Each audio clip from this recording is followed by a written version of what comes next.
On a February night in 2020 in their apartment in Winter Park, Florida, what began as a drunken joke between Sarah Boone and Jorge Torres slowly turned into a horror. The pair had been drinking and, according to Sarah, decided to play hide and seek. In a moment that seemed absurd and harmless, Jorge, slender enough to squeeze in, climbed into a suitcase. At first, there was laughter. The idea of a grown man curled up inside a piece of luggage zipped in tight felt almost comedic. But the laughter didn't last. The suitcase zipped shut. The joke was over. Jorge could barely breathe. Trapped inside the tight confines, he began screaming for help. His desperate pleas echoed from inside the suitcase. Instead of unzipping it or rescuing him, Sarah stood by, mocking him. As Jorge thrashed and pounded from inside, she recorded the moment on her phone, apparently amused. Sarah, I can't breathe, babe. That's on you. Sarah, I can't breathe. Hours passed. The zipper wouldn't budge. Oxygen grew scarce. The small suitcase became a coffin. When Sarah finally opened it the next morning, Jorge was motionless, suffocated in silence. Reports showed signs of blunt force trauma with scratches and bruises on his back, neck, and head, suggesting he had struggled desperately, possibly beaten with a bat when he tried to get out. In the courtroom, Sarah's defense claimed it had all started as a stupid, drunken prank. She said she fell asleep, believing Jorge could free himself, but prosecutors argued the evidence told a far darker story. On an April night in 2001, in their Scottsdale, Arizona home, Robert Fisher, a rigid and deeply controlling man, had been growing increasingly unstable. His marriage was falling apart. Divorce was looming. Friends later said his fear of losing his family or losing control had been building for years. That night, everything reached a breaking point. Inside the house where his wife and 2 young children were sleeping. What followed was not chaos, but a series of deliberate steps, calm, precise, and designed to erase the life he felt was slipping away from him. And then came the fire. A powerful explosion tore through the home, shattering windows and lighting up the neighborhood sky. At first, neighbors thought it was a terrible accident, a gas leak, a tragic malfunction. But when firefighters put out the flames, the truth surfaced quickly. The fire had been intentionally set, used to cover what Fisher had done moments earlier. Inside the burned remains of the home, investigators found clear evidence of foul play. The fire hadn't started on its own. It was ignited to destroy the scene and erase any trace of what had happened before the explosion. By the time the fire department arrived, Fisher had already fled. His SUV was later discovered miles away in the rugged Tonto National Forest, abandoned near a trailhead. The family dog was found alive beside it, but Fisher had vanished without a trace. To this day, Robert Fisher remains one of the FBI's longest-running fugitives. On November 13, 2010, in the bustling streets of Cape Town, South Africa, 39-year-old Shreyan and 28-year-old Annie were enjoying what was supposed to be a dream honeymoon. Annie was full of excitement, taking in the sights of the city, while Shreyan navigated the unfamiliar streets. There was laughter and joy, moments away from coming to an end. Late that night, their taxi was stopped by 2 armed men. The men forced the vehicle to a remote area, and in a horrifying act, they shot Annie in the back of the head. Her body was left on the roadside lifeless while Shreyan sat in the car, reportedly pleading and terrified. Investigators later uncovered a shocking twist. The attack had been orchestrated by Shreyan himself. He had hired the men to carry out the murder. What seemed like a random act of violence was, in reality, a carefully planned, cold-blooded execution designed to eliminate his wife. The case quickly grabbed international headlines.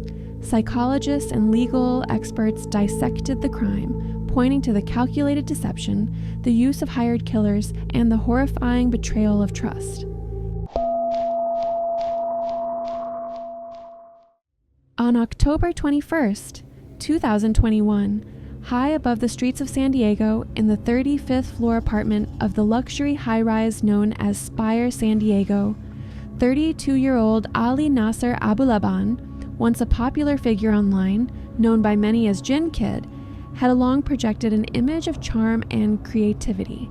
But beneath the surface, he had begun to feel suspicious and jealous. After separating from his wife Anna, Ali secretly retained access to their former home and covertly installed listening software on their young daughter's iPad, a hidden eye and ear into what he feared were betrayals. That evening, after hearing voices and laughter he didn't want to believe were real, Ali drove to the high-rise. He rode the elevator up and sprinted down the hallway. The moment the door opened at the apartment, rage took over. Ali opened fire, hitting Baron multiple times and striking Anna with a single devastating shot to the head. The home that once felt safe was now a crime scene covered in blood. Ali, terrified and unstable, ran to pick up his daughter from school, with the loaded gun still in his car. Hours later, he called his mother, confessed, and even sent her a photograph of the bodies, a grim admission of what he had done. In February 2005, in the quiet town of Binghamton, New York, Stacey Castor appeared to be a normal suburban mother, juggling work, children, and a complicated marriage.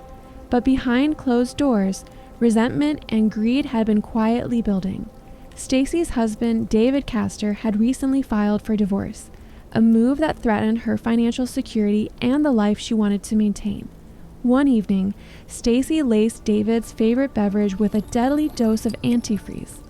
At first, his death appeared to be a tragic accident, but when authorities began investigating, the truth slowly emerged.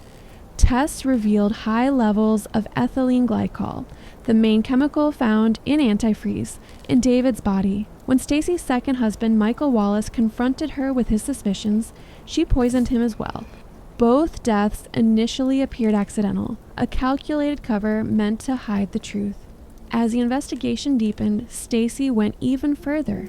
She attempted to frame her own daughter, Ashley, by planting evidence and crafting a story that suggested Ashley had a motive to kill. Authorities quickly saw through the cap, and the fabricated story collapsed. In 2009, Stacey Castor was convicted of murdering both of her husbands and sentenced to life in prison.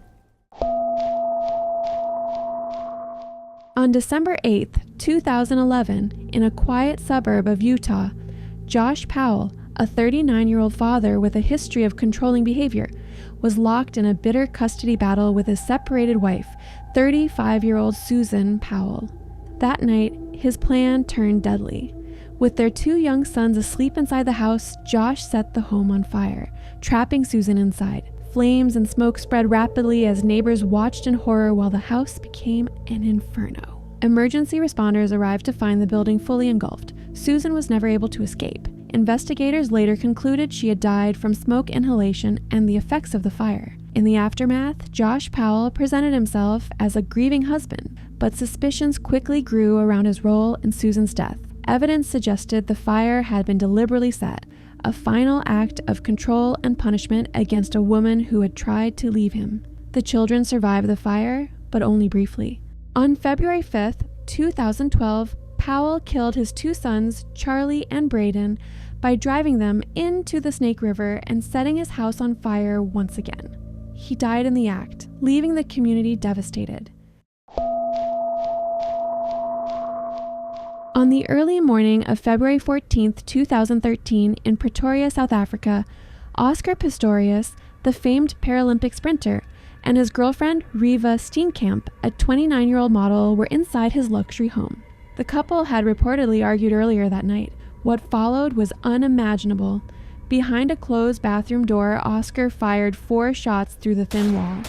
Riva was struck multiple times, the bullets tearing through the wood and into her body. Panic and confusion filled the home as gunfire echoed through the room.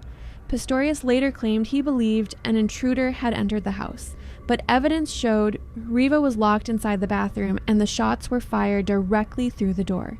Neighbors reported hearing an argument followed by gunfire and then silence. When police arrived, they found Riva dead behind the bathroom door. Oscar was arrested at the scene, the gun still in his possession. In 2014, a court found Oscar Pistorius guilty of culpable homicide.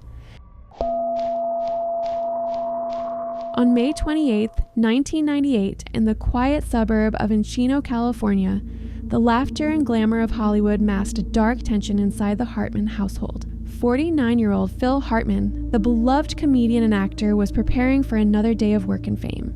Behind closed doors, however, his wife, 38-year-old Bryn Hartman, was struggling with addiction and volatile emotions. Late that evening, after an argument that had been simmering for months, Bryn grabbed a .38 caliber revolver. Phil, unsuspecting and trying to calm the situation, never stood a chance. In a sudden, devastating act, Bryn shot him in the head, killing him instantly. The sound echoed through the house, but the horror didn't stop there. Minutes later, with the same gun in hand, Bryn turned it on her. In a final, tragic act, she ended her, leaving their 2 children fatherless in an instant. Neighbors and fans alike were stunned. Phil Hartman had been a public figure defined by charm and humor, a man whose death felt unimaginable. Investigators later confirmed that the deaths were the result of Bryn's actions, fueled by substance abuse and emotional instability, making the tragedy all the more senseless.